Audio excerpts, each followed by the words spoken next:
Taking photographs of birds, especially in winter, can be tricky. Mari Reed has been honing her skills as a wildlife photographer for decades. Here, Mari shares 5 tips that may help improve your camera work. Tip 1, plan ahead to find your subjects. So typically when I'm doing photography, I'm not kind of wandering around the woods randomly. I've usually got a plan and a goal. Mari says check out promising locations ahead of time. Compare notes with local birders and bird clubs. You'll learn where certain species have been seen recently.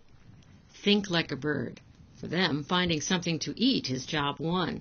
Look for a food source where birds will be relatively stationary. You stand a better chance of getting a photo. For example, on this day, Mari is scoping out spruce trees, hoping to find white-winged crossbills feeding on the cones. So you might want to check out fruiting trees around your area if you've got parks. Look for the crabapple trees and the hawthorns. If you hang out in places like that, chances are something will show up to eat. One of the greatest places in a city is to go to a park where people feed the ducks. You know, I mean, you get amazing stuff. This time of year, mallards and widgeon are all courting, and they can be courting in those little tiny ponds in the local suburban park. It's awesome to watch and awesome to take pictures of. Or you can stay home and have the birds come to you. Mari has set up a backyard blind and sprinkled seeds near a favorite fir tree to attract her subjects, like this pine siskin and American tree sparrow. Tip 2, when the birds do arrive, go for the action shot. Seeing what birds do with their lives, you know, singing and feeding and nesting and things like that. Bathing, if you've got a little pool around in the summer or so, or even in the winter, I guess, you know, often you'll get birds coming in and bathing. That's something they need to do.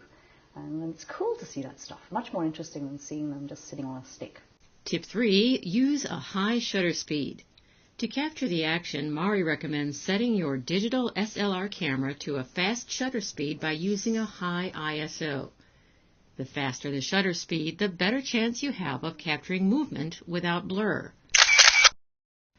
A camera that shoots several frames per second helps too.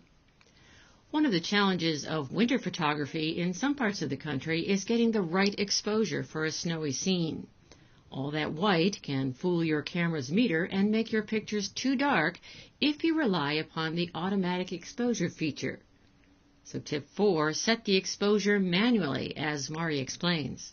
So what I do is I'll take a meter reading off some nice brown vegetation, for instance, over there. I'll set my meter reading there. I've got a middle tone there, so I've set my meter there. Wherever I go, whether it's dark on the spruces or whether it's white on the snow or a combination of both, I know that the exposure is just going to be fine. And tip 5, know your subjects. Mari's work is a reflection of her expansive knowledge of birds and their behavior, as well as intense concentration. I think patience is the wrong word for the kinds of things I do. I think it's sheer tenacity and persistence, stubbornness, if you will. I think it's, you know, patience is this wonderful ethereal word, you know, it doesn't apply to me. I'm just tenacious. I would say to be the best bird photographer you can be, you've got to be a birder, a bird watcher as well. And if you can combine those two things, that is awesome. The more you know about birds, the more you're going to know there is out there to photograph, both the species and the kinds of things they'll do.